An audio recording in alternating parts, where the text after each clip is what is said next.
Berikut saya akan menjelaskan cara pengisian asumsi usaha untuk perencanaan sewa lapangan ya. Di sini contohnya sewa lapangan futsal, tapi juga bisa digunakan untuk sewa lapangan jenis yang lain.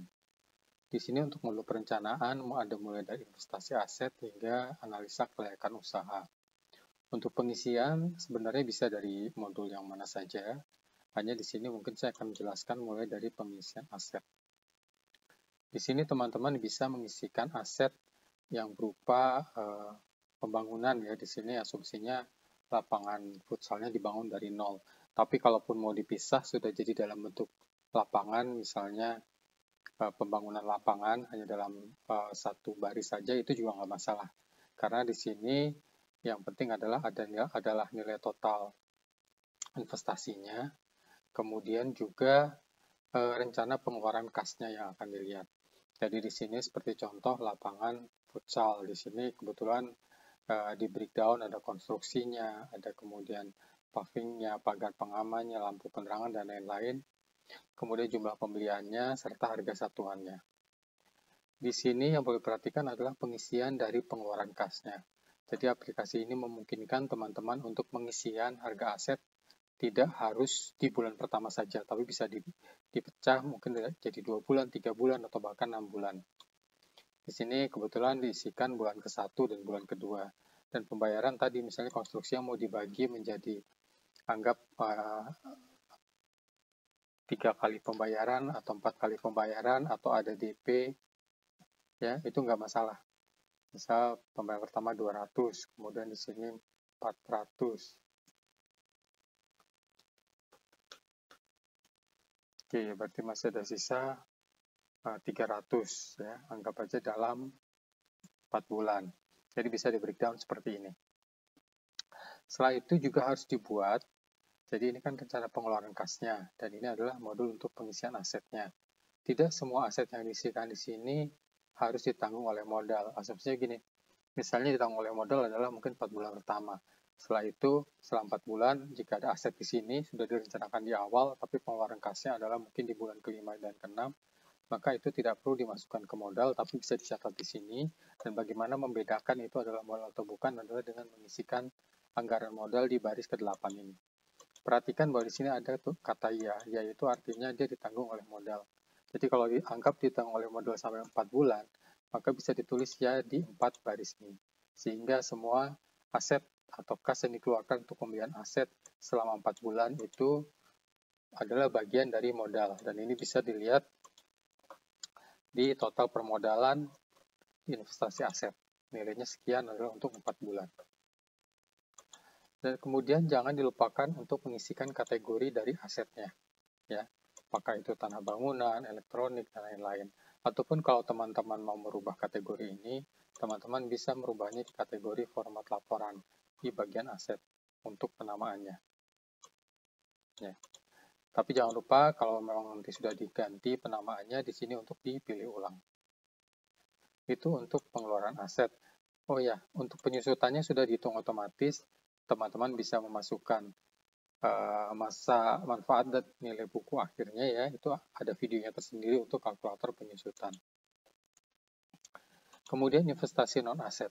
Investasi non aset ini yang dimaksudkan adalah biaya yang dikeluarkan di awal, bukan bagian dari biaya operasional rutin, bukan juga merupakan bagian dari aset karena tidak ada nilai penyusutannya.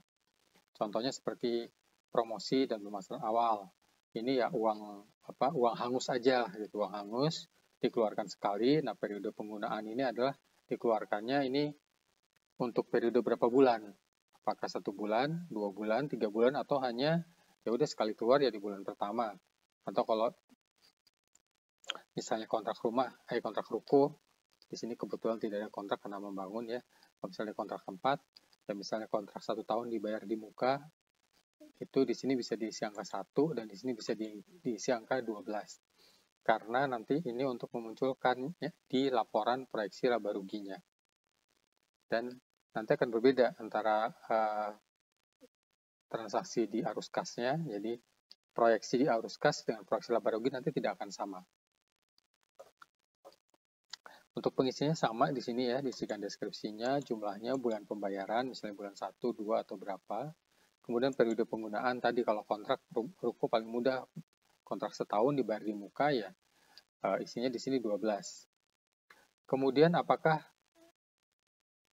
asumsi pengeluaran di muka ini bagian dari modal itu agak berbeda dengan aset ya, karena di sini hanya dibayarkan sekali. Jadi di sini bisa dipilih ya kalau untuk yang masuk dalam bagian anggaran modal, tapi kalau tidak ya di sini bisa dikosongkan atau ditulis tidak. Jangan juga dilupakan untuk mengisikan kategori bebannya di sini. Perhatikan pada saat anggaran modal ini diisi, maka kalau kita ke bagian permodalan kita akan melihat bahwa investasi non asetnya itu 25 juta sama dengan angka ini. Ya. Setelah itu kita bisa masuk ke penjualan. Nah, di sini sudah ada asumsi yang memang dibuat khusus untuk usaha sewa lapangan. Jadi di sini disediakan sampai 10 lapangan ya. Ini lapangan futsal. Kemudian kapasitas, artinya jam buka setiap lapangan. Mulai dari Senin sampai Minggu. Misalnya setiap hari buka 17 jam. Ya, jadi tidak 24 jam, 17 jam. Mungkin buka dari jam 6 sampai mungkin jam 11 malam. Sorry.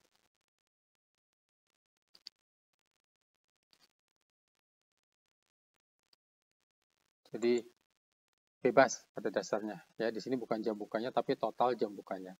Sehingga total selama 1 minggu itu ada 119 jam. Kemudian ini target ya, proyeksi disewa per jamnya setiap hari. Jadi dari 17 jam buka kira-kira berapa target disewa. Misalnya hari Senin 5 jam. Hari Jumat 6 jam. Hari libur, ya karena hari libur yang menyewa lebih banyak. Jadi di sini diisikan total proyeksi jamnya disewa setiap harinya. Sehingga total akan muncul 50 over 119 dalam 1 minggu. Kemudian di sini diisikan tarifnya ya, tarif rata-rata. Kemudian sehingga nanti akan muncul total disewa per bulan. Di sini pengalinya adalah dianggap buka terus, jadi dikali 30.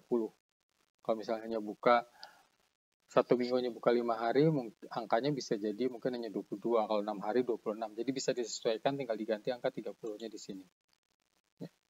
Jadi tujuan tabel ini untuk mencari angka rata-rata atau proyeksi asumsi penerimaan per bulan. Ya. Nanti breakdown per bulannya ada di modul pendapatan dan HPP. Kemudian sehingga di sini sudah muncul perkiraan per bulan itu pendapatan dari sewa lapangan, 3 lapangan adalah sekian. Kemudian kita bisa isikan HPP-nya per masing-masing lapangan. Perawatannya berapa? Ya ini angkanya asumsi saya sendiri ya. Jadi teman-teman bisa, jika sudah punya asumsi, bisa isikan di sini kalau dibagi per lapangan, untuk perawatan, listrik, dan lainnya, sehingga bisa muncul total HPP-nya di sini. Setelah itu, biasanya kalau lapangan itu ada juga layanan lainnya, seperti layanan penyewaan atau layanan jual makanan ya. Nah, itu di bagian bawah teman-teman bisa mengisikan penerimaan lain-lain di luar sewa, seperti makanan, minuman, sewa kostum, jual kostum, kemudian harganya, jadi apakah itu per sekali sewa atau per sekali beli, kemudian unitnya, kemudian HPP-nya. Ya. Kalau sewa dianggap HPP-nya 0, karena di sini asumsinya ya membeli bagian daripada aset. Jadi nanti bisa diisikan di bagian aset, harga kostum, ya nanti penyusutannya dihitung di sana, tapi di sini dianggap sudah keuntungan karena itu dimasukkan aset. Kecuali kalau mau diasumsikan kepersediaan, maka di sini bisa diisikan HPP-nya. Ya misalnya kostum harga sekian itu sama dengan asumsi sewa 20 kali, tapi biasanya sewa nggak seperti itu penghitungnya, sehingga lebih memudahkan untuk memasukkannya di bagian aset.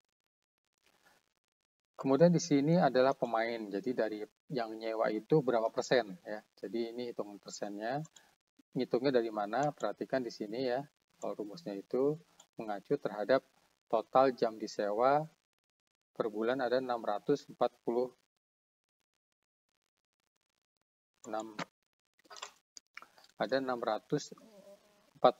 jam ya.